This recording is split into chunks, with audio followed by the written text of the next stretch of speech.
મારા ખેતરમાં અનારના બગીચામાં ઘાસ દૂર કરવા માટે એક યુવતી કામે આવતી હતી. તે વિધવા હતી, પણ દેખાવમાં ખૂબ જ સુંદર હતી. તેની મોટી મોટી આંખો, લાંબા કાળા વાળ અને ચહેરા પરની નિર્દોષ સ્મિત મને અજાણતા તેની તરફ આકર્ષિત કરતી હતી. તે દિવસે હું અને તે બંને ખેતરમાં હતા, કારણ કે મારી માં બીમાર હોવાને કારણે આવી શકી નહોતી. હું હજુ અપરિણિત હતો, તેથી મારું મન વધુ ને વધુ તેની તરફ ખેંચાતું હતું. બપોરે અમે બંને ઝાડ નીચે બેસીને આરામ કરી રહ્યા હતા. તેની સુંદરતા જોઈને મારું મન બેકાબૂ થવા લાગ્યું. તો નમસ્કાર મિત્રો, મારું નામ અરુણ છે. હું એક ખેડૂત છું અને મારી પાસે 3 એકર જમીન છે. મારી ઉંમર હાલ 34 વર્ષની છે અને હું હજુ અપરિણિત છું. મેં મારી જમીન પર અનારનો બગીચો રોપ્યો છે. તે બગીચામાં ઘણું ઘાસ ઉગી ગયું હતું, જેને દૂર કરવા માટે મને એક મહિલા મજૂરની જરૂર હતી. પરંતુ ગામમાં મજૂર મેળવવું મુશ્કેલ બની ગયું હતું. ત્યારે મારી માએ નક્કી કર્યું કે તે ગામમાં પૂછપરછ કરશે અને જોશે કે કોઈ મહિલા કામે આવવા તૈયાર છે કે નહીં. આખા ગામમાં પૂછપરછ કર્યા બાદ માએ જાણ્યું કે ગામની એક યુવાન વિધવા મહિલા મનીષા કામ કરવા તૈયાર છે. બીજે દિવસે સવારે જ્યારે હું ખેતરે પહોંચ્યો ત્યારે મા સાથે તે મહિલા મનીષા પણ ત્યાં આવતી હતી. તે દેખાવમાં ખૂબ જ સુંદર હતી. તેની મોટી મોટી આંખો, લાંબા કાળા વાળ અને તેના શરીર પર બંધાયેલી લાલ સાડી તેના પર જાણે શોભી રહી હતી. હું, મા અને મનીષા અમે ત્રણેય મળીને ખેતરનું ઘાસ દૂર કરવા લાગ્યા. કામ કરતાં કરતાં હું વારંવાર મનીષાની તરફ જોતો રહેતો. તે ખૂબ જ સુંદર હતી, પરંતુ તેના ચહેરા પર ઊંડા દુઃખની છાયા સ્પષ્ટ દેખાતી હતી. માએ 2-3 વાર પૂછ્યું પણ, મનીષા, તું અમારી સાથે વાત કેમ નથી કરતી? કોઈ નારાજગી છે કે મનમાં કોઈ દુઃખ છે?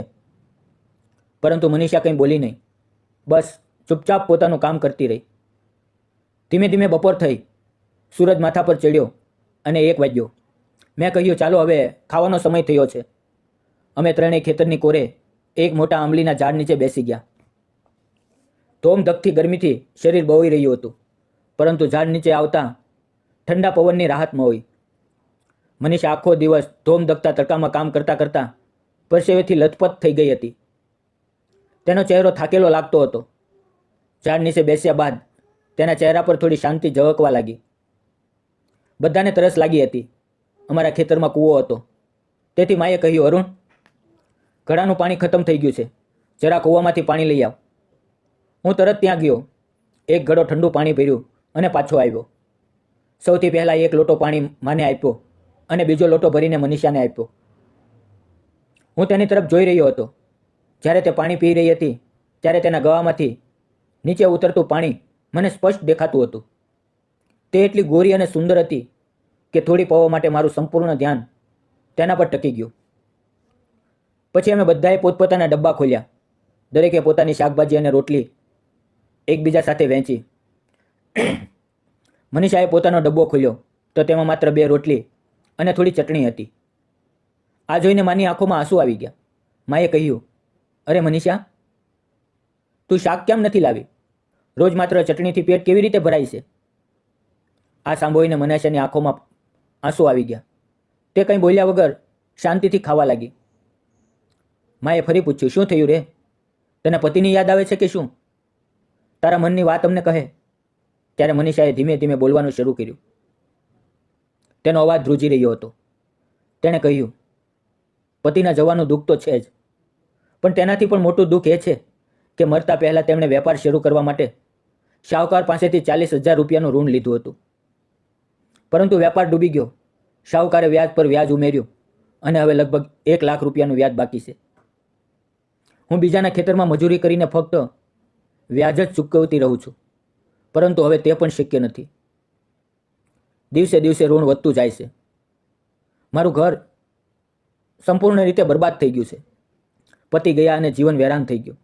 આટલું કહેતા જ તેની આંખોમાંથી આંસુની ધારા વહેવા લાગી અને તે રડી પડી.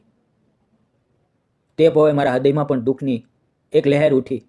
તેના ચહેરા પર તેના દુઃખનો સંપૂર્ણ બોજ સ્પષ્ટ ઝળકતો હતો અને મને પહેલીવાર અહેસાસ થયો કે આ સુંદર ચહેરાની પાછળ કેટલું ઊંડું દુઃખ છુપાયેલું હોઈ શકે. માએ પ્રેમથી મનીષાના માથે હાથ ફેરવ્યો. મનીષાની આંખોમાંથી આંસુની ધારા વરી રહી હતી. માએ તેને દિલાસો આપ્યો. તેના ડબ્બામાં પોતાના તરફથી શાકભાજી અને રોટલી ઉમેરી અને પછી અમે ત્રણેય મળીને જમવાનું પૂરું કર્યું. ધૂપ ખૂબ તેજ હતી, તેથી અમે લગભગ 1 કલાક સુધી ઝાડ નીચે આરામ કર્યો અને પછી બપોરે 2:30 વાગ્યે ફરીથી કામ શરૂ કર્યું. પરંતુ મારા મનમાંથી મનીષાની વાતો અને તેનું ઋણ કોઈ રીતે નીકળતું નહોતું. તેનું તૂટેલું જીવન, શાહુકારના ઋણમાં ફસાયેલી એક નિરાધાર વિધવા, આ બધા વિચારોએ મારું મન ભારે કરી દીધું હતું. ધીમે ધીમે સાંજના 5 વાગ્યા. મેં કહ્યું, માં, 5 વાગ્યા છે, હવે ચાલો ઘરે જઈએ. અમે કામ બંધ કર્યું અને ઘર તરફ નીકળી પડ્યા. અમારું ખેતર ગામથી લગભગ 1 કિલોમીટર દૂર હતું. અમે ત્રણેય સાથે ચાલી રહ્યા હતા. હું વારંવાર મનીષાની તરફ જોતો રહેતો. તેનું ચાલવું, તેના શરીર પર લહેરાતી સાડી અને તેની પાતળી કમરનું હલનચલન બધું જ એટલું સુંદર અને આકર્ષક લાગતું હતું કે મારી નજર વારંવાર તેની તરફ ખેંચાઈ રહેતી હતી. તેણે પોતાનું મન હળવું કરી લીધું હતું, એટલે કદાચ તેના ચહેરા પર હવે થોડી રાહત હતી. થોડી વારમાં અમે ગામમાં પહોંચી ગયા. મારા ઘરથી લગભગ 1 કિલોમીટર દૂર તેનું ઘર હતું. અમારી ઓળખાણ હજુ નવી હતી, પરંતુ તેની આંખોમાં ઝળકતું દુઃખ અમારી વચ્ચે એક વિચિત્ર નિકટતા લાવી હતી. મનીષાના સાસુ સસરા નહોતા. તે એકદમ એકલી રહેતી હતી અને આ વાત મારા હૃદયને ખૂબ ચૂપતી હતી. બીજા દિવસે સવારે મારી માને થોડો તાવ આવ્યો. તેમ છતાં તે ખેતર જવાનો આગ્રહ કરતી હતી. મેં તેને રોકી. માં, તું આરામ કર, દવા લે અને સૂઈ જા. જો હવે ખેતરે ગઈ તો તબિયત વધુ બગડશે. કામની ચિંતા ન કર, હું છું ને. પછી હું મેડિકલ સ્ટોરમાંથી દવા લાવ્યો. માએ દવા લીધી અને આરામ કરવા લાગી. સવારે 10 વાગ્યે હું ખેતરે પહોંચ્યો અને કામ શરૂ કર્યું. ખેતરના બાંધ પરથી હું જોઉં છું તો દૂરથી મનીષા આવી રહી હતી. તેના હાથમાં એક નાની પોટલી હતી, જેમાં કદાચ તેનો ટિફિન અને ઘાસ કાપવાના સાધનો હશે. હું તેને દૂરથી જોતો હતો. સવારના ધોમ ધકતા તડકામાં તે જાણે ચમકી રહી હતી. તેના ચહેરા પર એક અલગ જ આભા હતી. થોડી વાર બાદ તે મારી પાસે આવી અને બોલી, માં નથી આવ્યા? મેં જવાબ આપ્યો, ના, તેમને તાવ છે એટલે ઘરે આરામ કરે છે. આ સાંભળીને મનીષાના ચહેરા પર ચિંતાની રેખાઓ ઉભરી આવી. તેણે કહ્યું, શું થયું? તબિયત વધુ ખરાબ છે? મેં કહ્યું, સવારે ખાવાનું બનાવતી વખતે તેમને તાવ આવ્યો. હું તેમના માટે દવા લાવ્યો છું. તે દવા લઈને આરામ કરે છે. તું ચિંતા ન કર. આ સાંભળીને મનીષા શાંત થઈ અને કામે લાગી. અમે બંને બેસીને ઘાસ કાપવા લાગ્યા. હું વારંવાર ચોરી છુપે તેની તરફ જોતો રહેતો. તેનો સાથ મને એક વિચિત્ર આનંદ આપી રહ્યો હતો. તેની વાતોમાં મીઠાશ હતી, અવાજમાં નરમાઈ હતી અને તેની હાજરીથી ખેતરમાં કામ કરતાં મનને એક અનોખી શાંતિ મળી રહી હતી. વાતોમાં બપોર થઈ ગઈ, અમને ખબર જ ન પડી. બપોરે અમે બંને સાથે ખાવાનું ખાધું. પછી નજીકના ઝાડ નીચે જઈને થોડીવાર આરામ કરવા લાગ્યા. હું તેની તરફ જોતો હતો, પરંતુ તેની આંખોમાં ફરી એ જ ઉદાસી પાછી આવી હતી. તેની આંખોમાંથી આંસુ ટપકી રહ્યા હતા. તેને આ રીતે જોઈને મને ખૂબ ખરાબ લાગ્યું. મેં ધીમેથી કહ્યું, મનીષા, તું આટલી ચિંતા કેમ કરે છે? આજે ફરી શું થયું? ત્યારે તેણે આંસુ લૂછતા કહ્યું, આજે સવારે શાહુકાર ઘરે આવ્યો હતો. તે પૈસા માંગતો હતો. મેં કહ્યું કે મારી પાસે હાલ આટલા પૈસા નથી, પરંતુ તે કંઈ સાંભળવા તૈયાર નહોતો. ઉલટો તેણે મારા પર હાથ નાખવાનો પ્રયાસ કર્યો. મેં જોરથી બૂમ પાડી અને તેને ઘરમાંથી બહાર કાઢી દીધો. પરંતુ જતાં જતાં તેણે ધમકી આપી કે જો 1 અઠવાડિયામાં પૈસા નહીં ચૂકવ્યા તો મારું ઘર પણ તે કબજે કરી લેશે. આ સાંભળીને હું સ્તબ્ધ થઈ ગયો. મારી આંખો સામે એક વિધવા સ્ત્રીનું સંઘર્ષમય જીવન ફરવા લાગ્યું. પૈસાની લાલચમાં શાહુકાર કેટલું નીચે ગયો હતો અને એકલી મનીષા તે રાક્ષસ જેવા માણસ સામે ઝઝૂમી રહી હતી.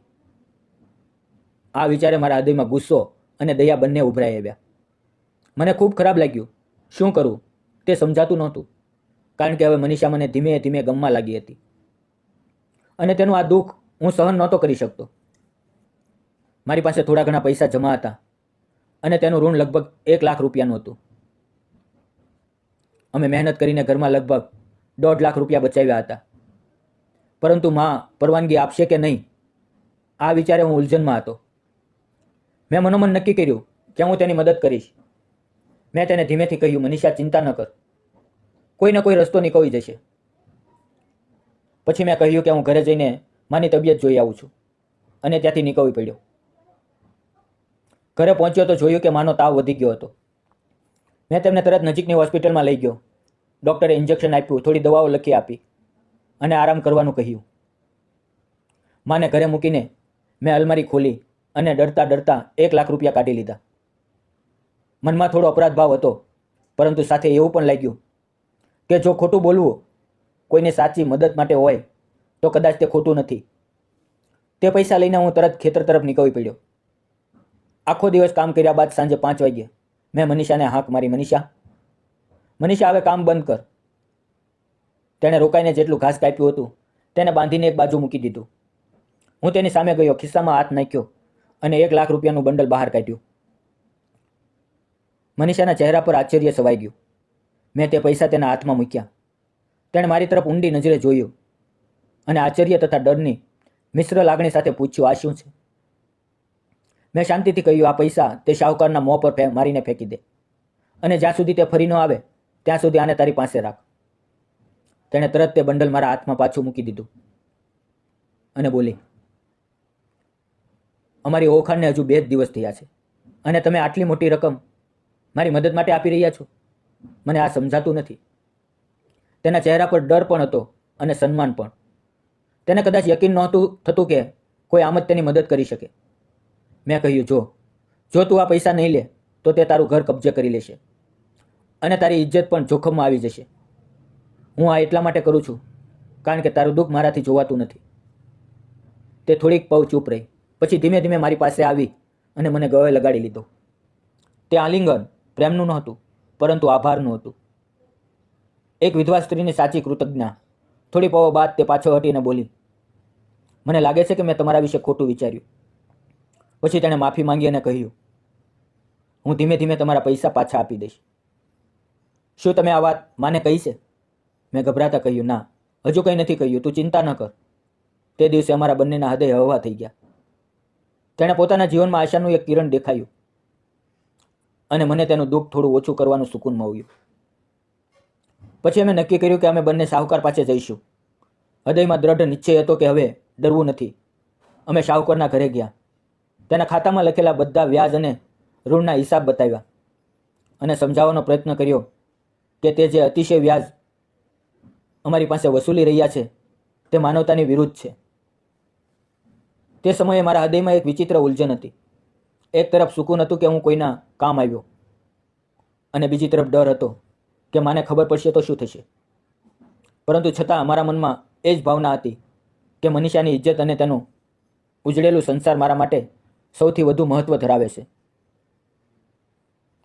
કુલ દેવું 1 લાખ રૂપિયાનું હતું અને આખરે મનીષાએ તે પૈસા શાહુકારને આપી દીધા. તેણે દરેક નોટ ગણીને જોઈ. તેના ચહેરા પર સંતોષ હતો, પરંતુ આંખોમાં હજુ પણ એક નીચી ચમક હતી. તેણે મનીષા તરફ ઘૂરીને કહ્યું, તારી પાસે તો એક ફૂટી કોડી પણ નહોતી, તો આટલા પૈસા ક્યાંથી લાવી? તેના લહેકામાં શંકા હતી અને નજરમાં તિરસ્કાર. મેં તેની તરફ જોયું, પરંતુ મનીષા બિલકુલ ન ડરી. તેની આંખોમાં હિંમત અને આત્મવિશ્વાસ ઝળકતો હતો. તે દ્રઢ અવાજે બોલી, મેં તારા પૈસા બરાબર પાછા આપી દીધા છે. હવે બાકીની વાતોમાં પડવાની જરૂર નથી. આગળ કંઈ ન પૂછ. આટલું કહીને મનીષાએ તેના તરફથી મોં ફેરવી લીધું અને ત્યાંથી ચાલવા લાગી. હું પણ ચૂપચાપ તેની પાછળ ચાલવા લાગ્યો. તેના પગલામાં દ્રઢતા હતી, પરંતુ તેના હૃદયમાં દુઃખની ઊંડાઈ હતી જે હું અનુભવી શકતો હતો. રસ્તામાં ચાલતા ચાલતા તેણે ધીમેથી કહ્યું, મારે તારી માને મળવું છે. તેમની તબિયત કેવી છે તે જોવું છે. મેં કહ્યું, હું ગઈકાલે તેમને ડૉક્ટર પાસે લઈ ગયો હતો. દવાઓ લઈ આવ્યો છું. ચાલ સાથે મળી લઈએ. મનીષા મારી સાથે મારા ઘરે આવી. અમારું ઘર ખૂબ નાનું હતું, 2 રૂમનું. મનીષા પહેલી વાર મારા ઘરે આવી હતી. મેં તેને એક લોટો પાણી આપ્યું. તે અંદર આવી અને માની પાસે બેસી ગઈ. મા ખાટલા પર સૂતેલા હતા. મનીષાએ પ્રેમથી તેના માથે હાથ ફેરવ્યો તો માએ ધીમે ધીમે આંખો ખોલીને કહ્યું, કોણ છે? મનીષા હસીને બોલી, હું મનીષા. તમારી તબિયત જોવા આવીશું.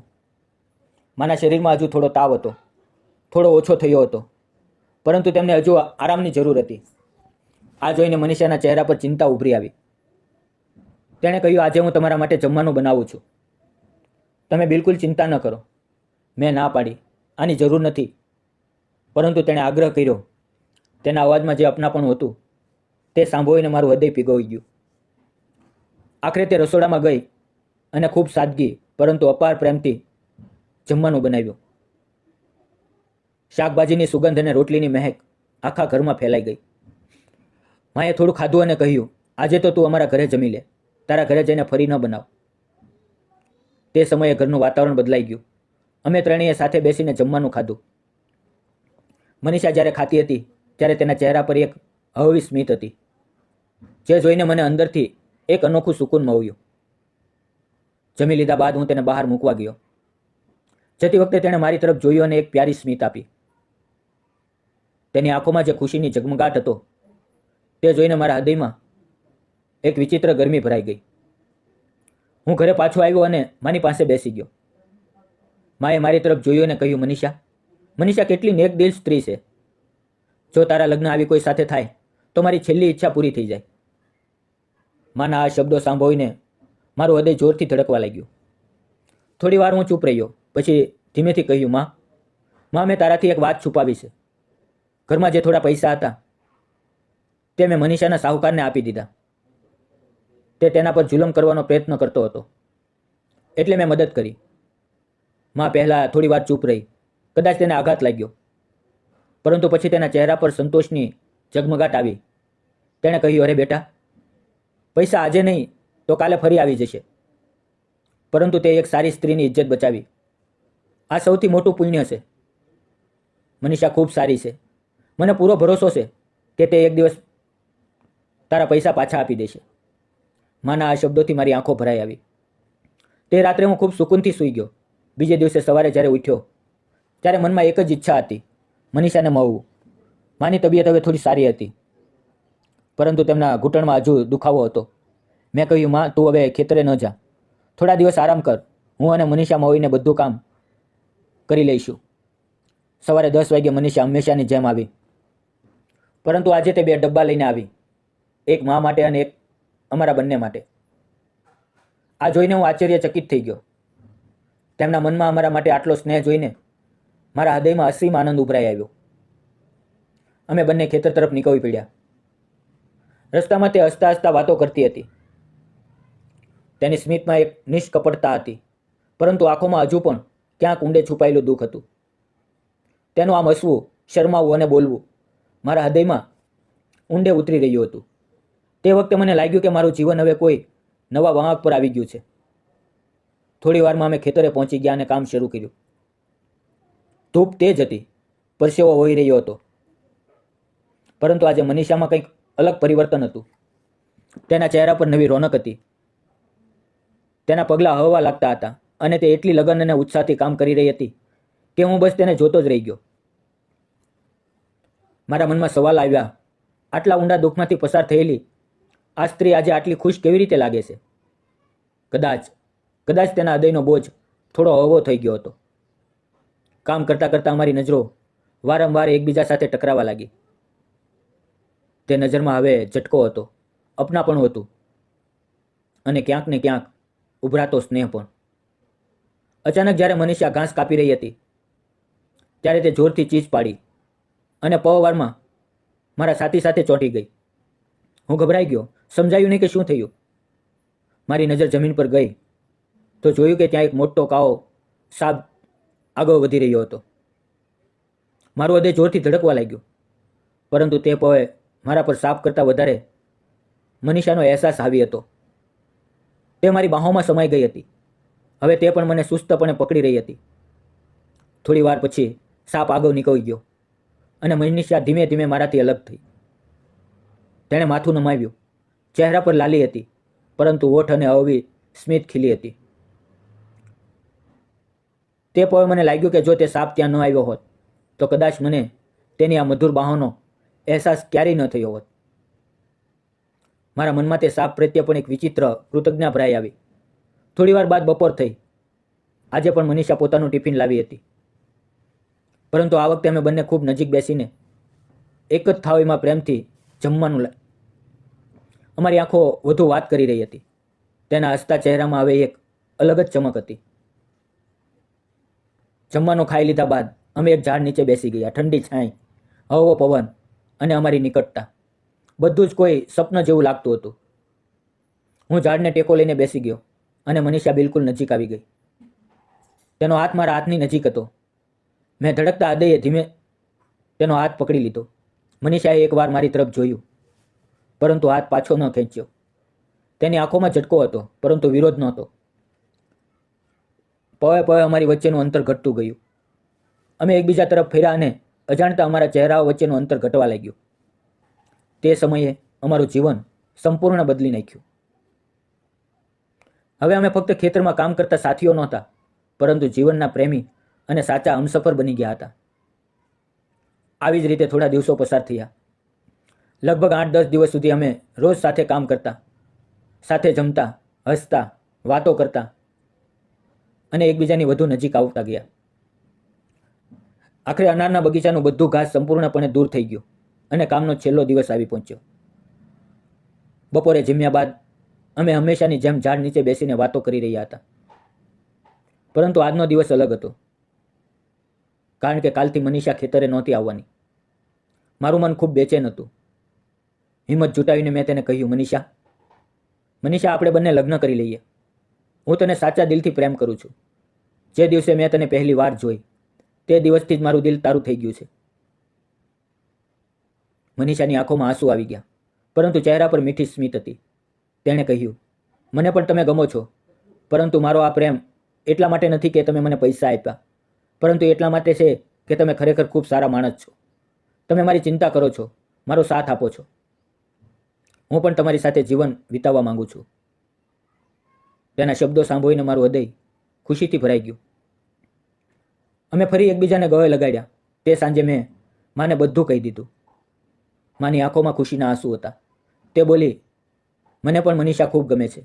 આવી વહુ મળવી એ તો સાચે સૌભાગ્યની વાત છે. બીજે દિવસે હું અને મા મનીષાના ઘરે ગયા. અમને જોઈને તે દરવાજે જ ચોંકી ગઈ. મા તેની પાસે ગઈ અને બોલી, અરુણે મને બધું કહી દીધું છે. તમારા બંનેના દિલમાં એકબીજા માટે પ્રેમ છે અને તમે સાથે જીવન વિતાવવા માંગો છો. મને આનો કોઈ વાંધો નથી. મનીષા શરમાઈ અને હસી. માએ અમારા માથે હાથ મૂકીને આશીર્વાદ આપ્યા. તે સમયે મને લાગ્યું કે મારું જીવન હવે પૂર્ણ થઈ ગયું છે. થોડા જ દિવસોમાં અમારા લગ્ન ધામધૂમથી થયા. સગા સંબંધીઓ અને ગામના લોકોએ અમને ખૂબ આશીર્વાદ આપ્યા. સમય વીતતો ગયો. 1 વર્ષ વીતી ગયું અને આજે મનીષા મા બનવાની છે. અમારું જીવન એક નવા ફૂલની જેમ ખીલી રહ્યું છે. મિત્રો, જો મારી અને મનીષાની પ્રેમ કથા તમને ગમી હોય તો વિડીયોને લાઇક, ચેનલને સબસ્ક્રાઇબ કરવાનું ન ભૂલશો અને એક નાની એવી કોમેન્ટ પણ જરૂર કરજો. વિડીયોમાં આવેલા નામ, પાત્ર અને ઘટના ફક્ત કાલ્પનિક છે. તેનો કોઈ પણ વ્યક્તિ, જાતિ કે ધર્મ સાથે સંબંધ નથી. આ વિડીયો ફક્ત મનોરંજન અને શૈક્ષણિક હેતુથી બનાવવામાં આવ્યો છે. તેને અન્યથા ન જોશો અને આવતીકાલની વાર્તા જોવાનું ચૂકશો નહીં. તમારા પ્રેમ બદલ ધન્યવાદ મિત્રો.